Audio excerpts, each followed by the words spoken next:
नमस्कारम everyone. आप सभी का स्वागत है हमारे चैनल श्री सार में। आज की क्लास में जानने से पहले मैं कुछ चीजें कहना चाहूंगा। मैंने जो भी टेक्निक्स आपको अभी तक दिए हैं वो एक लिमिट तक काम करेंगी और आपकी प्रैक्टिस और उस प्रैक्टिस पे विश्वास आपको कितना है, बाकी प्रेडिक्शंस उसके ऊपर काम करेगी। तो उसके लिए ना, जो पहले एक जमाने में जो एस्ट्रोलॉजर्स हुआ करते थे, उनके जीने का लाइफ़स्टाइल काफ़ी सात्विक था, उनके जीने का तरीका काफ़ी सात्विक था।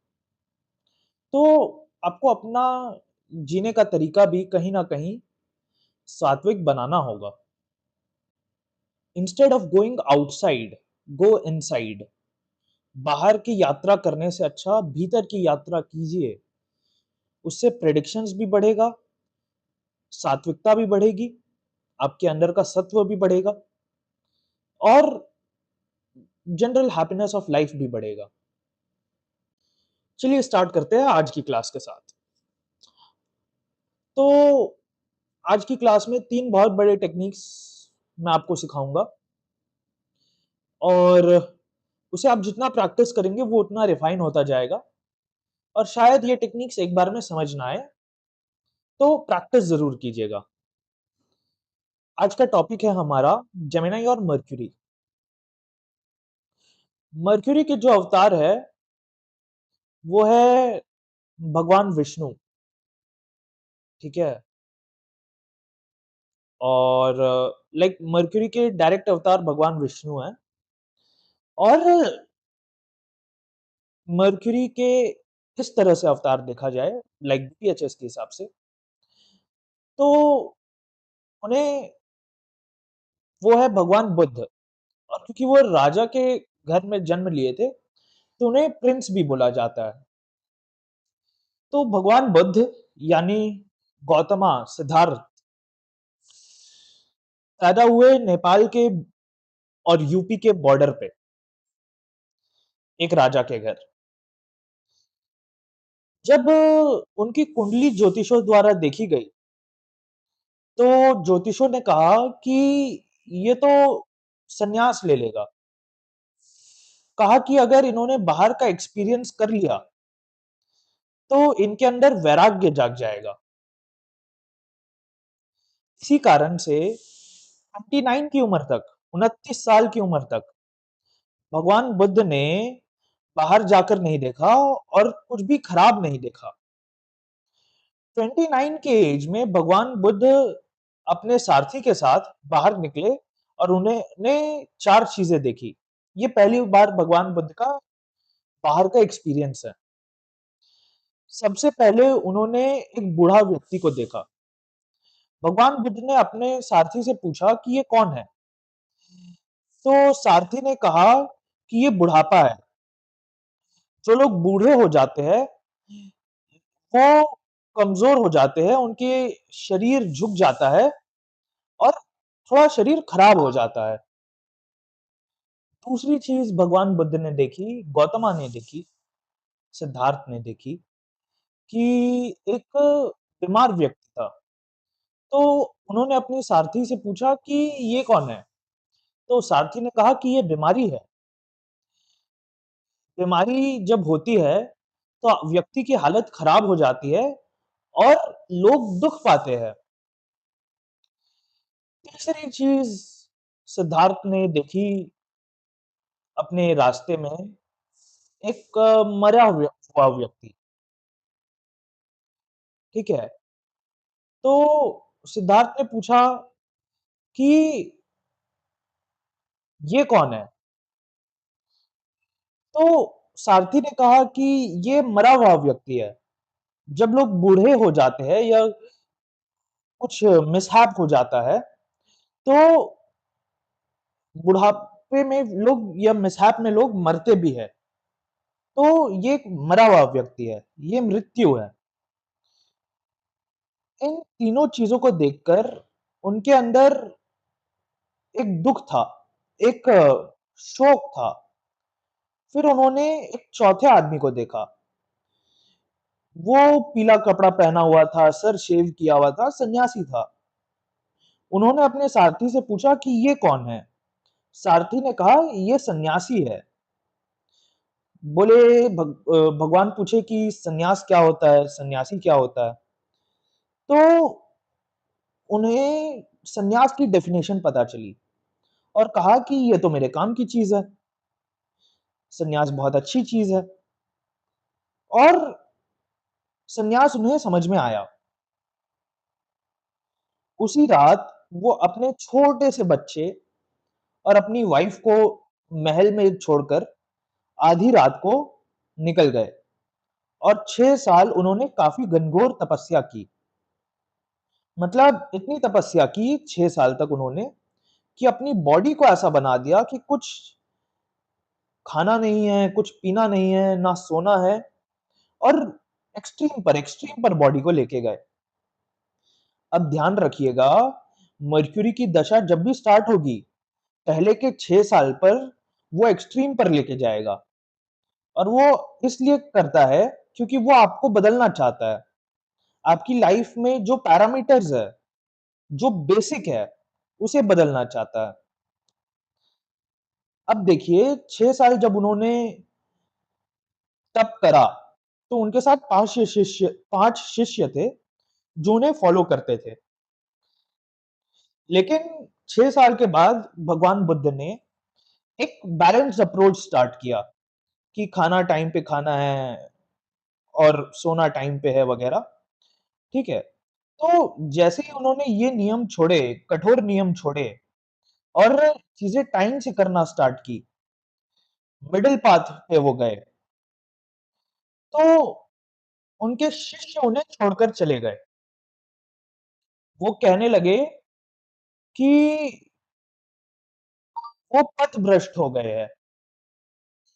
फिर एक पेड़ के नीचे बैठकर जब भगवान बुद्ध को वो ज्ञान उपलब्ध हुआ, वो परम ज्ञान उपलब्ध हुआ, तो वो शिष्य वापस आए और बहुत सारे लोग वापस आए भगवान बुद्ध के पास।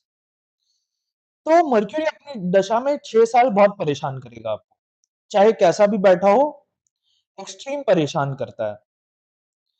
और अगर एक्सट्रीम पैसा भी दे अपनी दशा में, तो एक्सट्रीम मेहनत करा के देता है। मेनली किसी का मतलब मान लीजिए किसी का मर्क्यूरी 4th हाउस में बैठा है, तो 4th हाउस के सिग्निफिकेशंस को लेके एक्सट्रीम में लेके जाएगा। वो इन 6 साल काफ़ी मेहनत करेगा, काफ़ी एक्सट्रीम पर जाएगा और 6 साल अगर मेहनत कर लिया, तो आगे की दशा में मर्क्यूरी काफ़ी अच्छा फल देगा। लेकिन अगर उसने ये 6 साल खराब कर दिए, तो आगे की दशा भी खराब जाएगी। बेसिकली मर्क्यूरी के पहले के 6 साल सैक्रिफाइस करने के साल होते हैं। अगर वो 6 साल सैक्रिफाइस नहीं किए हैं, तो आगे की मर्क्यूरी की दशा खराब जाएगी। अब देखिए भगवान बुद्ध को क्या ज़रूरत थी सन्यास लेने की? वो तो राजा के बेटे थे, उनके पास सब कुछ था। लेकिन बुद्ध की एक क्वालिटी है, उन्होंने मोक्ष के लिए, एक हायर कॉज़ के लिए सैक्रिफाइस किया। यही मर्क्यूरी की दशा में भी होता है। मर्क्यूरी की दशा में पहले के 6 साल व्यक्ति एक हायर कॉज़ के लिए सैक्रिफाइस करता है। और एक टेक्नीक भगवान बुद्ध के स्टोरी से ये निकल के आती है कि मर्क्यूरी पूरे चार्ट में जहाँ पर भी बैठेगा, वो 29 के एज में एक्टिवेट हो जाएगा 6 साल के लिए। और जहाँ पर भी बैठेगा वो आपको इतना मेहनत करवाएगा कि आप सोच नहीं पाओगे 29 की एज से। ठीक है? ये सैक्रिफिशियल पार्ट होता है मर्क्यूरी का। अब बौद्ध लोगों को देखिए, ऐसे लोग काफ़ी एक्सट्रीम पर होते हैं, दिगंबर साधु होते हैं। और वो दिगंबर इसलिए नहीं होते क्योंकि रूल है या ऐसा कुछ। वो दिगंबर इसलिए होते हैं मतलब जो ओरिजिनल साधु संत होते हैं, वो दिगंबर इसलिए होते हैं क्योंकि उनका बोध खत्म हो जाता है, उनको फ़र्क नहीं पड़ता। ये मर्क्यूरी का हाईएस्ट स्टेट है, हाईएस्ट स्टेट। बोध खत्म हो जाना। तो अगर आपको इस बात से फ़र्क पड़ता है कि आप कैसे दिखते हैं, आपको कोई क्या बोल रहा है, आपके बारे में कोई क्या सोच रहा है, तो इसका मतलब मर्क्यूरी हायर स्टेट में नहीं है अभी। और जब मर्क्यूरी हायर स्टेट में होता है, तो आपको ये चीज़ों से फ़र्क नहीं पड़ता। और एक ख़ास बात, आप मनुष्य होकर भी ईश्वर की प्राप्ति कर सकते हैं, इस बात का बोध मर्क्यूरी के अवतार भगवान बुद्ध ने करवाया।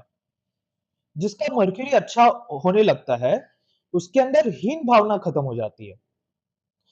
ये भी एक सूत्र है कि मर्क्यूरी, क्योंकि आप मर्क्यूरी की स्टोरी देखिए, स्टोरी सुनाता हूँ।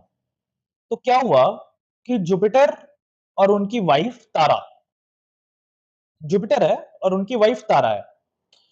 जब तारा ने पहली बार मून को देखा, यानी चंद्रमा को देखा, तो वो चंद्रमा से मोहित हो गई। उनको लगा कि चंद्रमा तो इतना सुंदर है, वो हर दिन बदलता है। और फिर जुपिटर को देखा, तो जुपिटर तो धार्मिक था, हेवी बॉडी थी, पेट निकला हुआ था। तो तारा ने सोचा कि अगर वो मून के साथ रहने लग जाए, तो ज़्यादा अच्छा होगा। तारा और मून के बीच में रिलेशनशिप स्टैब्लिश हो गया और तारा मून के घर रहने चली गई। जब ये बात बृहस्पति को पता चली, तो वो तारा को लेने गए चंद्रमा के घर। तो चंद्रमा ने कहा कि देखिए, मैं ज़बरदस्ती उठाकर नहीं लाया हूँ तारा को, मुझ पर गुस्सा ना करें। तारा अपनी मर्ज़ी से आई है और अगर वो वापस जाना चाहे तो जा सकती है। लेकिन तारा ने वापस जाने से मना कर दिया। फिर क्या हुआ कि बृहस्पति यानी जुपिटर ने, जो देवों के गुरु है, उन्होंने सब कुछ छोड़कर स्वर्ग छोड़ने का फैसला किया और कहीं और रहने लगे। कहा कि मैं अब धर्म कर्म कुछ नहीं करूँगा, क्योंकि देवताओं ने मेरी वाइफ़ का अपहरण किया है। क्योंकि जुपिटर अच्छाई के कारक है, सारे देवता चिंतित हो गए और उन्होंने चंद्रमा को समझाया कि जुपिटर की प्रेज़ेंस ही अच्छाई है। तो याद रखिए, जब भी जुपिटर कंबस्ट हो जाए और सैटर्न रेट्रोग्रेड हो जाए, तो ऐसे में प्रलय आता है, क्योंकि जुपिटर अच्छाई का कारक है और सैटर्न सैटर्न कर्म का कारक है, लेकिन वो कर्म के फल का भी कारक है।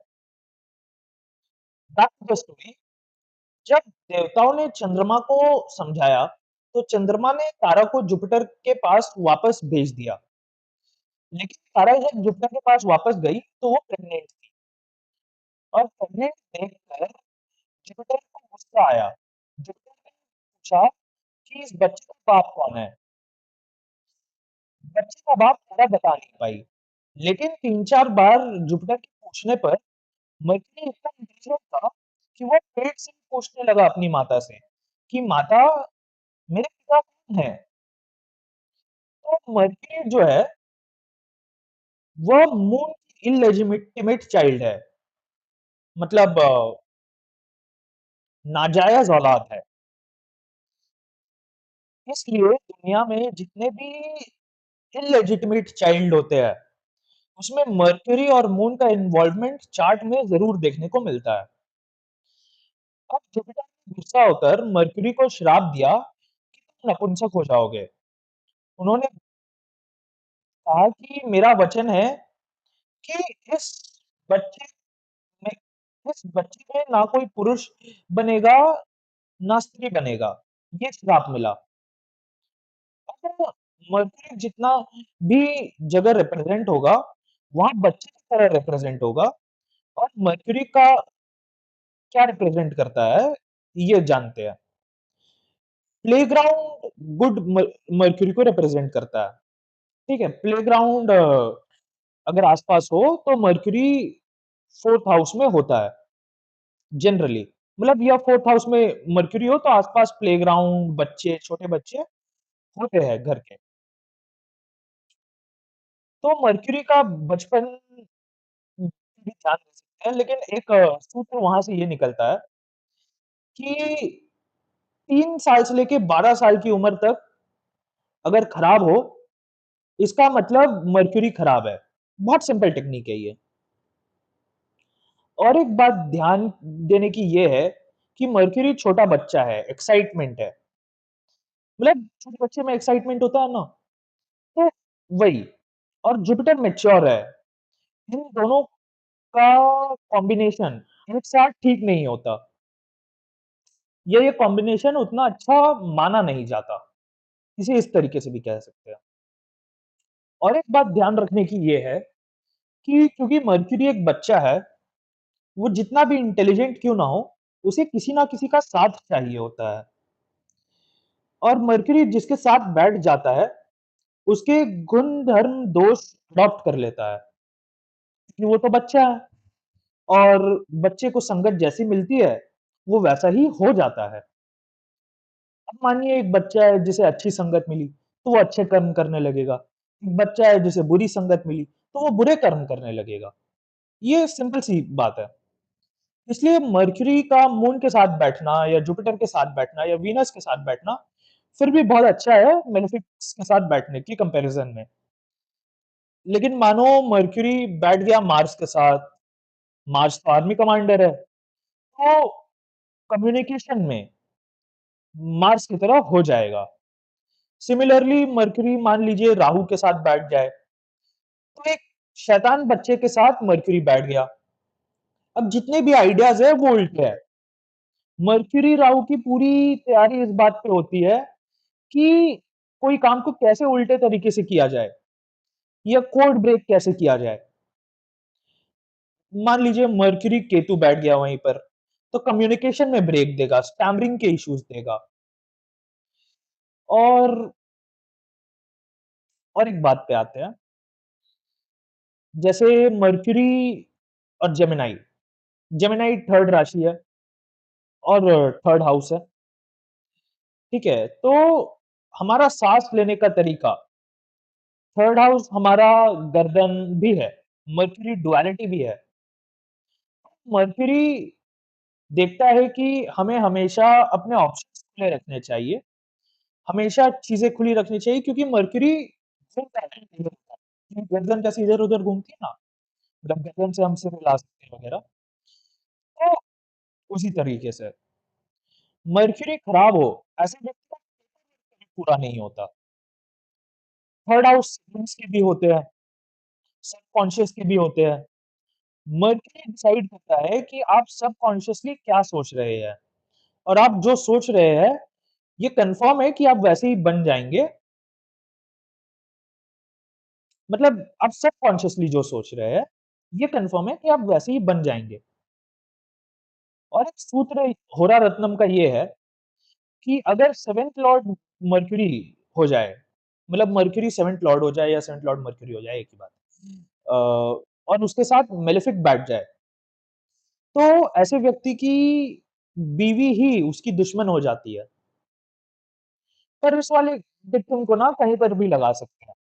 मान लीजिए 4th लॉर्ड मर्क्यूरी हो गया, वहाँ पे मेलेफिक बैठ गए, तो ऐसे व्यक्ति को प्रॉपर्टी के वजह से, अपनी मदर की वजह से काफ़ी दिक्कत आती है। मर्क्यूरी का मेलेफिक होना चार्ट में आपकी बुद्धि घुमा देता है। मर्क्यूरी स्पीकिंग एबिलिटी है, नेगोशिएशन स्किल्स है, राइट क्वेश्चन पूछना मर्क्यूरी है। ठीक है? मर्क्यूरी एक ट्रेडर है, वैश्य की संज्ञा दी गई है मर्क्यूरी को। मर्क्यूरी जितनी भी तैयारी है, ठीक है? एक टेक्निक, एक स्टोरी पे आते हैं, या एक इंडिकेशन पे आते हैं। सिद्धार्थ थे। सिद्धार्थ की पूरी तैयारी थी राजा बनने की, लेकिन वो भाग गए। आप देखिए आपका मर्क्यूरी जेमिनी में, मर्क्यूरी या जेमिनी जहां पर भी होगा, वहां लोगों को कन्विंस करना इम्पॉसिबल है। ठीक है? मतलब मान लीजिए किसी का जेमिनी है 12th हाउस में, कैंसर असेंडेंट्स। ठीक है? तो उनको ये कन्विंस करना इम्पॉसिबल है कि खर्चा कहाँ पे करना है। उसका रीज़न ये है कि मर्क्यूरी का पूरा ताकत, इंटेलेक्ट वहाँ पर है और वहाँ वो किसी की सुन नहीं रहा, ठीक है? कैंसर असेंडेंट का जैसे मैंने आपको बताया कि खर्चा कहाँ करना है नहीं सुनेगा। वही टॉरस असेंडेंट वालों को बोलो कि ये खाना ऐसे नहीं ऐसे बनेगा, तो वो नहीं सुनेंगे आपकी बात।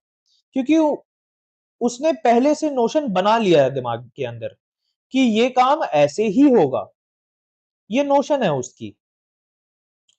मर्क्यूरी जहाँ पर भी है पूरे चार्ट में, जेमिनी जहाँ पर भी है पूरे चार्ट में, वहाँ पर आपका प्री डिफाइंड नोशन है। वहाँ पर आप किसी और की बात नहीं सुनेंगे। और एक बात, जेमिनी साइन गुण है, स्किल सेट्स है। मतलब शोल्डर को, नेक को, हाथ को रिप्रेजेंट करता है। तो जो जहाँ पर भी जेमिनी का या मिथुन का साइन आएगा, वहाँ आपका स्किल सेट है। आप कितने अच्छे से काम कर सकते हो ये है।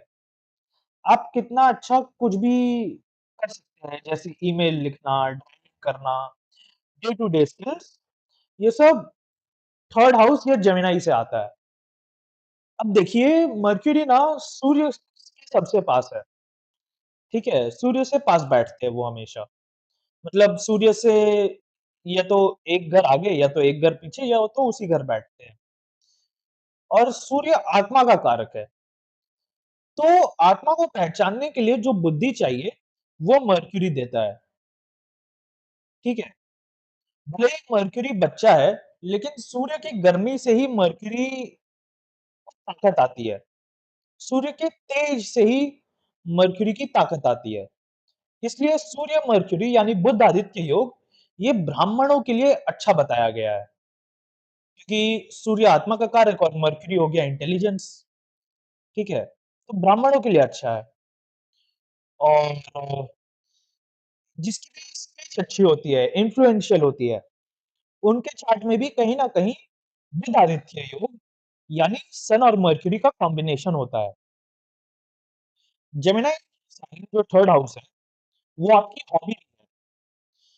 जहाँ पर भी जेमिनी जहाँ पर भी थर्ड हाउस है, उससे रिलेटेड आपकी हॉबी ज़रूर बनती है और कभी ना कभी बनती है मतलब। जब वैसा बात आता है जो प्लैनेट जेमिनी में होता है, वो अपने आप को बिना कंट्रोल करे काम करता है। क्योंकि वहाँ पर आपके मतलब की बात हो रही है। जैसे टॉरस असेंडेंट, उसको पसंद वही है खाना खाना, मेकअप करना, सेकंड हाउस की चीज़ें करना और बातें करना वगैरह। जेमिनी जिसका जुपिटर में हो, मतलब जुपिटर में जेमिनी हो जाए, ठीक है? तो ऐसे व्यक्ति को किसी को ज्ञान देना या हर किसी को ज्ञान देना काफ़ी पसंद होता है। देखिए, क्लास के बीच में मैं बोलना चाहूँगा कि चार्ट्स रन करते रहिए, देखते रहिए कि कौन-सी कॉम्बिनेशन किसके चार्ट में है और कौन-सी टेक्निक किस तरह से मैनिफेस्ट हो रही है। ये देखते रहिए, ऑब्ज़र्व करते रहिए, इससे आपका प्रेडिक्शन और रिफाइन होगा।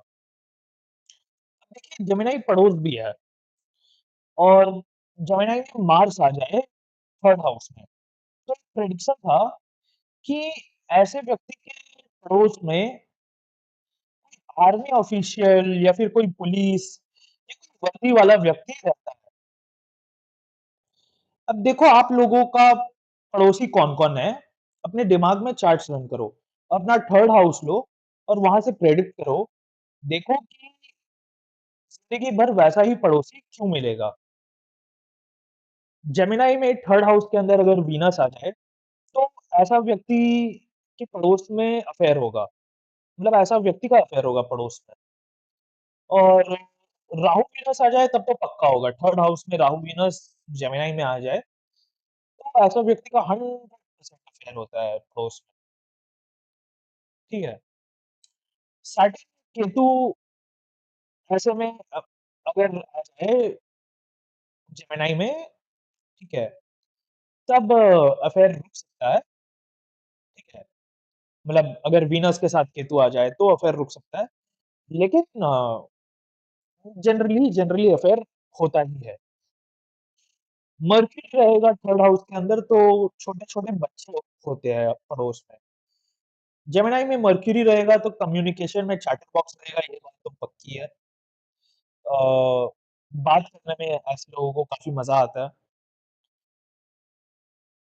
और एक टेक्निक सुनाता हूँ। मर्क्यूरी जिस भी घर में बैठेगा, उसके कारक को 3 गुना से मल्टीप्लाई कर देगा। फॉर एग्ज़ाम्पल 4th हाउस के लॉर्ड के साथ मर्क्यूरी बैठ गया, ठीक है? तो ऐसे व्यक्ति के मिनिमम 3 घर होंगे या 3 गाड़ियाँ होगी या 4th लॉर्ड से रिलेटेड कुछ ना कुछ 3 होगा। सपोज़ कीजिए कि ऐसा व्यक्ति मतलब सैटर्न बैठ गया मान लीजिए मर्क्यूरी के साथ। तो सैटर्न प्रोफ़ेशन का कारक है, कर्म का कारक है। तो ऐसे व्यक्ति के जीवन में कम से कम 3 प्रोफ़ेशन रहेंगे। 9th हाउस में आ जाए तो या 9th हाउस के लॉर्ड के साथ आ जाए, तो मल्टीपल गुरु देता है, नॉलेज देता है, मल्टीपल हायर डिग्रीज़ दे सकता है, कैपेबल है ये सब चीज़ें देने में। अब पड़ोसी पे मानिए अम, सैटर्न महाराज आ गए, स्पाइसेस असेंडेंट के लिए 3rd हाउस के अंदर। तो ऐसे व्यक्ति के पड़ोस में एक बूढ़ा व्यक्ति होगा, जो हर दिन खाना बाहर फेंकता होगा। अब दिमाग लगाइए ऐसा क्यों है? सैटर्न है बूढ़ा व्यक्ति और 3rd हाउस में टॉरस साइन पड़ गया, टॉरस साइन है खाना, ठीक है? तो इस तरीके से मिला के भी प्रेडिक्शन की जा सकती है। अब मानिए किसी का 3rd हाउस में जुपिटर एरीज़ का हो गया, तो दिन-रात लड़ाई होती होगी और इसलिए होती होगी क्योंकि पड़ोसी काफ़ी रिलीजियस होगा, काफ़ी छुआ-छूत में मानता होगा या फिर कुछ भी हो सकता है, रिलीजियस होगा, रिलिजन के कारण लड़ाई हो सकती है। मानो किसी का मून रहेगा या मून राहु रहेगा, तो ऐसे व्यक्ति के पड़ोस में शादी की प्रॉब्लम हो सकती है। 3rd हाउस आपके सिबलिंग्स का भी है, तो आपके पड़ोसी की लाइफ जैसे चल रही है, आपकी सिबलिंग्स की लाइफ भी कुछ न कुछ उस तरीके से चल सकती है। आपकी अगर मतलब मानिए आपकी गाड़ी चलाने का तरीका 3rd हाउस है, तो राहु मार्स मानिए 3rd हाउस में आ गया, तो व्यक्ति बहुत स्मूथ में गाड़ी चलाता है क्योंकि और गाली देते हुए गाड़ी चलाता है, क्योंकि अब लड़ने की आदत हो गई है उसकी। अब मानो किसी का सैटर्न वीनस 3rd हाउस में है। लास्ट क्लास में हमने शुक्रवंशी पढ़ाया था, तो उसकी सारी चीज़ें यहाँ पे एप्लीकेबल हो जाएगी, पड़ोसी के ऊपर। तो ये चीज़ें भी है। Jupiter, Venus, mercury, moon Jupiter, Venus, mercury और मून ये 4 प्लैनेट अच्छे पड़ोसी देते हैं, क्योंकि धर्म कर्म वाले हैं। सैटर्न, राहु, केतु और मार्स कहीं मकान ले लीजिए, कहीं भी लड़ाई करना अब आपका धर्म है। अगर ये 4 प्लैनेट आपके 3rd हाउस में हैं, जेमिनी साइन में हैं, जेमिनी साइन उतना भी नहीं लेकिन 3rd हाउस में अगर है, तो कहीं भी फ्लैट ले लीजिए, ये अब आपका धर्म है। सैटर्न 3rd हाउस में हो, तो धीरे गाड़ी चलाने वाला होता है। मर्क्यूरी का एक प्रिंसिपल बताना रह गया, मर्क्यूरी जहाँ पर भी बैठेगा, उसी चीज़ से रिलेटेड 29th के एज में सैक्रिफाइस माँगेगा, उसी चीज़ से रिलेटेड, ठीक है? आज का होमवर्क है कि सैक्रिफाइस क्या माँगता है मर्क्यूरी और पड़ोसी किस तरीके का है, ये आप कम से कम 10-12 चार्ट में अप्लाई कीजिए और देखिए। तीसरा टेक्नीक ये है कि 3rd हाउस जब भी एक्टिवेट होता है और 3rd हाउस से रिलेटेड कोई भी काम करता है, ठीक है? 3rd हाउस लॉर्ड से रिलेटेड कोई भी काम करता है, तो उसे फेम मिलता है। क्योंकि mercury I mean third house is past life skills, ठीक है? ये पास्ट लाइफ स्किल्स को भी रिप्रेजेंट करता है। और ये एक टेक्निक था, बहुत पहले मैंने पढ़ा था कि थर्ड हाउस लॉर्ड जिस नक्षत्र में बैठ जाए और जिसके साथ कंजंक्शन में बैठ जाए, वो आपका पास्ट लाइफ हॉबी होता ही होता है और उसमें आप काफ़ी अच्छे होते हैं। मानिए सदभिषा नक्षत्र में बैठ जाए, तो हीरोज़ का नक्षत्र है ना? अब एक प्रैक्टिकल एग्ज़ाम्पल ले लेते हैं हम। जैसे जगन्नाथ होरा के फाउंडर है, उन्होंने उनका third Lord 8th house Aries में बैठा है। तो उन्होंने जैसे ही ऑकल्ट के बारे में रिसर्च की, उसको कंपाइल किया, जगन्नाथ होरा बनाया, फ्री किया, तो वो फेमस हो गए। जेमिनी में या बिना थर्ड हाउस के आप फेमस नहीं हो सकते। और एक बात बताता हूँ, मर्क्यूरी एज़ अ मैनेजर काफ़ी अच्छा है। जिनका भी मर्क्यूरी अच्छा होता है, वो अच्छे मैनेजर्स होते हैं। जैसे सुंदर Pichai, Satya Nadella etcetera. But Jupiter को रिप्लेस नहीं कर सकता। जुपिटर क्रिएटर्स है, फाउंडर्स है। मर्क्यूरी हमेशा जुपिटर से नीचे रहेगा। चाहे टिम कुक जितना भी एप्पल रन कर ले, स्टीव जॉब्स एप्पल से बाहर होने के बावजूद भी स्टीव जॉब्स रहेगा। क्योंकि वहाँ वो क्रिएट कर सकता है। मर्क्यूरी जो है, वहाँ वो एक अर्थी प्लैनेट है और थर्ड हाउस जो है, वो वायु का साइन है, एरी साइन है, ठीक है? और एयर में क्रिएटिव हो सकते हैं। थर्ड हाउस को लेकर के आपके दिमाग में हमेशा एक क्रिएटिविटी रहेगी। जेमिनी का साइन और थर्ड हाउस दोनों आपके अंदर एक क्रिएटिविटी जगाएगी। ये क्रिएटिव हाउसेस है, ये क्रिएटिव साइंस है। अब देखिए मर्क्यूरी पाइसेस के अंदर डेबिलिटेटेड होता है। तो क्यों होता है? क्योंकि मर्क्यूरी चैटर बॉक्स है, बात करना पसंद है और पाइसेस अलोननेस है, लोनलीनेस नहीं, अलोननेस। श्री आचार्य रजनीश ओशो, उनका एक डिस्कोर्स है अलोननेस पे, काफ़ी अच्छा डिस्कोर्स है। ज़रूर सुनिएगा अगर आपको टाइम मिले तो। तो पाइसेस अलोननेस है, पाइसेस अकेलापन अकेले होता है।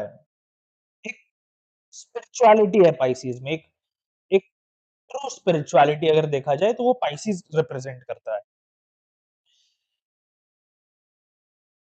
तो ये चीज़ें हैं। और एक बात, किसी ग्रह से डरो या मत डरो, मरकरी से ज़रूर डरो। क्योंकि लाल किताब हिदायत देती है कि मर्क्यूरी आप अगर खराब हो, तो आपको 3 में से एक जगह लेके जाएगा। या तो पागलखाने, या तो जेल, या तो जंगल। ये लाल किताब की हिदायत है। बट एक बात पे ध्यान दीजिए कि मर्क्यूरी है चंद्रवंशी और मर्क्यूरी की बीवी का नाम है ईडा, ठीक है? और वो सूर्य की पोती है और महाराज मनु की बेटी है। ईदा पैदा हुई लड़की के फॉर्म में, लेकिन उनके अंदर इतना सत्व था कि वो धीरे-धीरे पुरुष हो गई। ईदा एक दिन जंगल से क्रॉस कर रही थी और उसी जंगल में महादेव और माता पार्वती थे और महादेव ने कहा कि इस जंगल में सभी स्त्री हो जाए। तो ईदा स्त्री हो गई। स्त्री बनने की वजह से उनकी शादी मरक्यूरी के साथ हुई। उन दोनों का एक बेटा है, उनका नाम है पौरव और पौरव की वाइफ है उर्वशी। और उर्वशी इंद्र के सभा में एक अप्सरा है और इन्हीं कुल में फिर आगे जाकर के पांडु पुत्र होते हैं, अर्जुन होता है ना? और कौरव भी होते हैं। महाभारत में बेसिकली जो भी राजा है, मतलब जो मेन भीष्म के कुल के है, वो इसी कुल से है, चंद्रवंशी राजा है वो। तो चंद्रवंशियों में होमोसेक्सुअलिटी बहुत बार है। इवन अर्जुन को भी होमोसेक्सुअल बनना पड़ा था। उर्वशी ने बोला था कि मैं आपसे शादी करना चाहती हूँ, लेकिन अर्जुन ने बोला कि नहीं आप तो मेरी दादी की तरह हो। तो गुस्से में आकर के उर्वशी ने अर्जुन को श्राप दे दिया था इम्पोटेंसी होने का। तो इम्पोटेंसी का इश्यू चंद्रवंशियों में कॉमन है। इम्पोटेंसी का कॉम्बिनेशन है मर्क्यूरी लगन में, 7th हाउस में, 12th हाउस में या इन तीनों हाउसेस में मर्क्यूरी और सैटर्न का कॉम्बिनेशन ये इम्पोटेंसी देता है। मर्क्यूरी अगर लगन में बैठ जाए, अच्छे घर में बैठ जाए या फ्रेंडली हाउस में बैठ जाए या खुद के घर में बैठ जाए, एक्सॉल्टेशन पॉइंट पर बैठ जाए, तो हमेशा आपको उम्र से कम दिखाएगा नेचुरली एकदम, ठीक है? मानिए आपकी एज 40 है तो आपको 30 का दिखाएगा। मर्क्यूरी असेंडिंग के अंदर या 7th हाउस के अंदर आपको हमेशा यंग दिखाता है और अगर रेट्रोग्रेड हो जाए तो ऐसे व्यक्ति की तो कई बार दाढ़ी भी नहीं आती, इतना यंग दिखाता है। अब आते हैं चंद्रवंशियों के ऊपर। जैसे शुक्रवंशी थे वैसे ही चंद्रवंशियों के भी अपने कॉम्बिनेशंस होते हैं, अपनी प्रॉब्लम्स होती है। मून मर्क्यूरी का कॉम्बिनेशन हो जाए, वैसे ही नक्षत्र एक्सचेंज में 1-2 डिग्री के अंदर कंजंक्शन में या फिर लगन में, ठीक है? तो ऐसे लोग चंद्रवंशी होते हैं, म्यूचुअल एस्पेक्ट में वगैरह-वगैरह। होमोसेक्सुअलिटी से रिलेटेड प्रॉब्लम, वाइफ से रिलेटेड प्रॉब्लम, वुमेन से रिलेटेड प्रॉब्लम इन जनरल इनके साथ होती ही होती है। आप नोटिस कीजिए जितने भी चंद्रवंशी राजा हुए, सबको कर्सेस औरतों ने ही दिए। औरतों से ही रिलेटेड इनके लाइफ में प्रॉब्लम्स आई। मून और मर्क्यूरी का कॉम्बिनेशन औरतों का कर्ज देता है। अब मर्क्यूरी एक बच्चा है, बच्चा कैसा होता है कि वो किसी की सुनता नहीं है, अपनी ही बात करता है, अपनी ही बात मानता है। मर्क्यूरी की दशा में मार अगर ना हो, मारक ना हो, तो या मारक हो तो भी कुछ केसेस में, लेकिन जनरली मर्क्यूरी की दशा में ऐसा व्यक्ति अपने मन की करता है, हॉबीज़ सीखता है नई और अपनी हॉबीज़ पर ध्यान देता है। हॉबीज़ कैसे निकालनी है ये हमने पहले पहले डिस्कस किया है, ठीक है? मर्क्यूरी ऐसे फूड्स को रिप्रेजेंट करता है जिनका अपना कोई फ्लेवर नहीं होता क्योंकि मर्क्यूरी का अपना खुद का कोई नेचर नहीं है। जितना मर्क्यूरी का कॉम्बिनेशन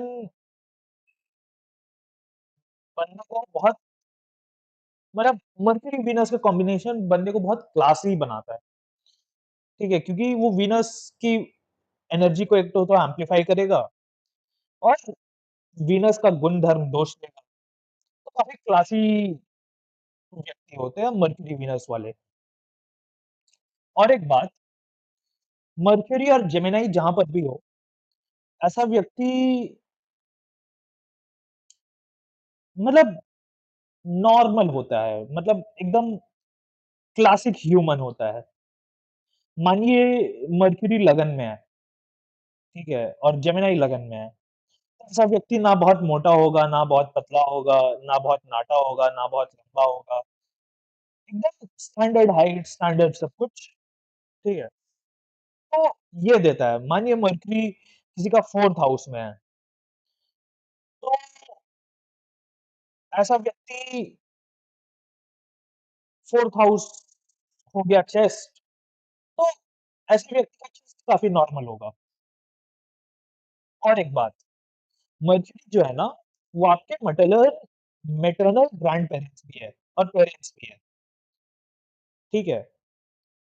तो मानिए कि कोई खराब मर्क्यूरी के साथ पैदा हुआ है, जैसे ही वो कंसीव होगा ना, वैसे ही उनके मैटरनल ग्रैंड-पेरेंट्स या और पेरेंट्स की लाइफ में मैटरनल पेरेंट्स मतलब मामा-मामी, नाना-नानी, ठीक है? इनके लाइफ में जैसे ही वो बच्चा कंसीव होगा, तब से लेकर के 3 साल की उम्र तक प्रॉब्लम्स आना चालू हो जाएगी और बुरी प्रॉब्लम्स आएगी ना, कि वो सोचेंगे कि इस प्रॉब्लम से कैसे निकले और निकल नहीं पाएँगे और रहना मुश्किल हो जाता है एकदम, ठीक है? ऐसा व्यक्ति का एज 3 से लेकर के 12 तक, 3 साल से लेके 12 साल तक अच्छे नहीं जाते, जिसके मर्क्यूरी खराब होता है। परेशान होता है ऐसा बंदा, काफ़ी मुश्किलों से जाता है और मतलब अगर कंबस्ट हो जाए मर्क्यूरी, तब तो मतलब मैटरनल पेरेंट्स वाला प्रेडिक्शन 100% श्योर शॉट काम करेगा ही। कंबस्ट मर्क्यूरी के लिए ब्लाइंड प्रेडिक्शन है वो। अच्छा एक और बात, जहाँ पर भी मर्क्यूरी और जेमिनी का साइन होगा, वहाँ पर आप कभी किसी और का भला नहीं कर पाएँगे, क्योंकि वहाँ आप खुद के लिए सोच रहे हैं। अब देखो कैंसर असेंडेंट्स के लिए 3rd हाउस में आया वर्गो का साइन, ठीक है? अब 6th राशि है क्योंकि तो रोग ऋण शत्रु की राशि है और ऐसे लोग पड़ोसी के साथ लड़ते रहते हैं, भाई-बहनों के साथ लड़ते रहते हैं। स्टैमरिंग के इश्यूज़ हो सकते हैं ऐसे लोगों को। स्टैमरिंग के तो नहीं होते कैंसर असेंडेंट को generally, but paper work related issues होते हैं, अस्थमा हो सकता है और और भी 3rd हाउस रिलेटेड इश्यूज़ होते हैं। कैंसर असेंडेंट से पूछो फॉरेन का नॉलेज है तो पूरा नॉलेज होगा। अब देखो लियो असेंडेंट के लिए वो हमेशा फ़ोन पर बात कर रहा है। जब भी ऐसे बंदे को देखो वो हमेशा फ़ोन पर लगा रहेगा। क्यों लगा रहेगा? क्योंकि इसके 3rd हाउस में लिब्रा का साइन है। लिब्रा का साइन मासेस का साइन है। अब ये मासेस से कम्युनिकेशन करता रहेगा और कम्युनिकेशन की वजह से ही राजा है लियो। अच्छे पॉलिटिशियंस बनते हैं ऐसे लोग because he is in constant touch with public life. अब किसी का मान लीजिए स्कॉर्पियो असेंडेंट है, जेमिनी 8th में आ गया। स्कॉर्पियो के लिए जेमिनी 8 में आया तो कैप्रिकॉर्न आया 3rd हाउस में। अब ऐसा आदमी किस बारे में बात करेगा? चेंज के लिए बात करेगा ऐसा आदमी। कि हमारे वर्क प्लेस में किस तरीके से हम चेंज ला सकते हैं। क्योंकि 3rd हाउस में है साइन ऑफ कैप्रिकॉर्न, वो वर्क का साइन है और 8th हाउस हो गया ट्रांसफॉर्मेशन, वहाँ पे आ गया जेमिनी, तो उसके बारे में इंटरेस्ट होगा उसका। स्कॉर्पियो का पूरा लाइफ ट्रांसफॉर्मेशन होता है। बाकी सारी चीज़ें उसे सपोर्ट करती है, बाकी सारे साइन्स उसके ट्रांसफॉर्मेशन को सपोर्ट करती है। अब लियो का जैसे बताया कि ऐसा व्यक्ति हमेशा फ़ोन पर होगा। तो मान लीजिए किसी का 4th में लियो आ गया, तो ऐसे व्यक्ति की मदर हमेशा फ़ोन पे होगी। अब मानो एक्वेरियस असेंडेंट के लिए लियो आ गया 7th हाउस में, तो ऐसे व्यक्ति की वाइफ़ हमेशा फ़ोन पे हो गई। अब इस तरीके से भी प्रेडिक्शन निकाल सकते हैं। अब आते हैं मर्क्यूरी की कुछ रेमेडीज़ के ऊपर, ठीक है? मर्क्यूरी उन प्लांट्स को रिप्रेज़ेंट करता है जिन प्लांट्स में फूल नहीं आते, जैसे बैम्बू ट्री या तुलसी का प्लांट। मर्क्यूरी की एक रेमेडी है कि आप लगातार आंवला खाइए। मर्क्यूरी की एक और रेमेडी है कि आप भगवान गणेश की पूजा कीजिए बुधवार को। As well as Vishnu ji की भी पूजा कीजिए क्योंकि मर्क्यूरी का जो ईश्वर का फ़ॉर्म है वो सीधा भगवान विष्णु का है। तो आप भगवान विष्णु की पूजा करिए। मर्क्यूरी खराब हो तो ऐसा इंसान डुअलिटी को नहीं समझता, ठीक है? मर्क्यूरी स्किन में, ब्रीथिंग में इश्यूज़ दे सकता है। वहीं पर मार्स ब्लड में इश्यूज़ दे सकता है और वीनस स्पर्म काउंट में इश्यूज़ दे सकता है, ठीक है? तो आज के लिए इतना ही।